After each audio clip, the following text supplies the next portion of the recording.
হ্যাঁ হ্যাঁ মিয়া, দরকার হলে 4 বেলা ঘুমান, তো বিড়ি খায় যেখানে ওখানে যাইয়েন, টেলিভিশন দেখেনে যেখানে ওখানে যাবেন।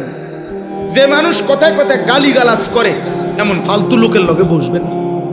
টেলিভিশন দেখে অভ্যস্ত যেই মানুষ, এরকম অসভ্য মানুষের কাছে বসবেন। ফালতু মানুষ কথায় কথায় গালি দেয় যে ওই বাজে মানুষ, ওর কাছে বসবেন।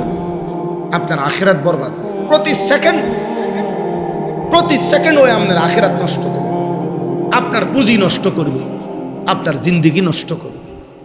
এই জন্য আল্লাহ তাআলা বলছে ওয়াল্লাযীনা হুম আনিল লাগবি মুরিদুন। আমার জান্নাতি বান্দার পরিচয়, সফল মুমিনের পরিচয়, কামিয়াব যে মুমিন, আল্লাহ তাআলা বলেন সেই মুমিন অনর্থক কথা এবং কাজ থেকে নিজেকে বিরত রাখে। যে কথায় কোনো ফায়দা নাই, কুফরি কথা, শিরিক কথা, বিদআত, কবিরা গুনাহ, সগীরা গুনাহ, রুসুমাত, নিফাক, অথবা মা লা ফাইদাতা ফিদ দুনিয়া ওয়াল আখিরাহ। দুনিয়া আখিরাতের কোনো কল্যাণও নাই, কোনো শরঈ উপকারও নাই, হালাল কোনো উপকারও নাই। না উপার্জন হবে হালাল ভাবে, না আখিরাতের নেকি হবে, কিছুই নাই।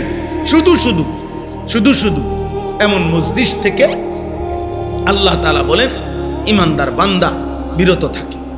আর এই বান্দার ব্যাপারে আল্লাহ বলছে উলাইকা হুমুল ওয়ারিসুন আল্লাযীনা ইয়ারিসুনাল ফিরদাউস। এমন বান্দাদেরকে আমি আল্লাহ জান্নাতুল ফিরদাউসের উত্তরাধিকারী বানিয়ে দেব। উত্তরাধিকারী। এজন্য আপনি প্রয়োজনে ঘুম যান, আমার কোনো মানা। ঘুমাইলে গুনাহ নাই, ঘুমাইলে কি নাই? গুনাহ নাই।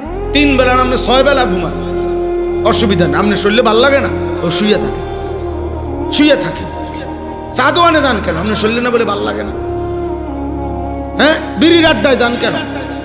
না ওই কত বইয়া না থাকে, আপনি বইয়া থাকেন কেন? শুইয়া না থাকবেন, আপনি বইয়া থাকেন।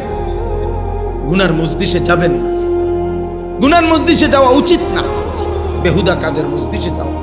শেষ বয়স, শেষ হায়াত, যাকে আল্লাহ হায়াত একটু বেশি দিছে, তার উপরে আল্লাহ বড় দয়া করছে। আল্লাহ একটু সময় বেশি সুযোগ দিছে, জাহান্নাম থেকে বাঁচার সুযোগ দিছিল, জান্নাত অর্জনের সুযোগ দিছিল।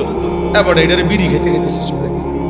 শেষের 10 বছর কিটছেন বিড়ি, বন, চা, পান সুপারি, শেষ 10 বছর দেখবেন বরবাদ করে দিছে এই বেহুদা। আশ্চর্য, 10 বছর কি মামুলি কথা? কতগুলো ঘন্টা, কতগুলো মিনিট, কতগুলো সেকেন্ড, কত দিন, কতগুলো রাত।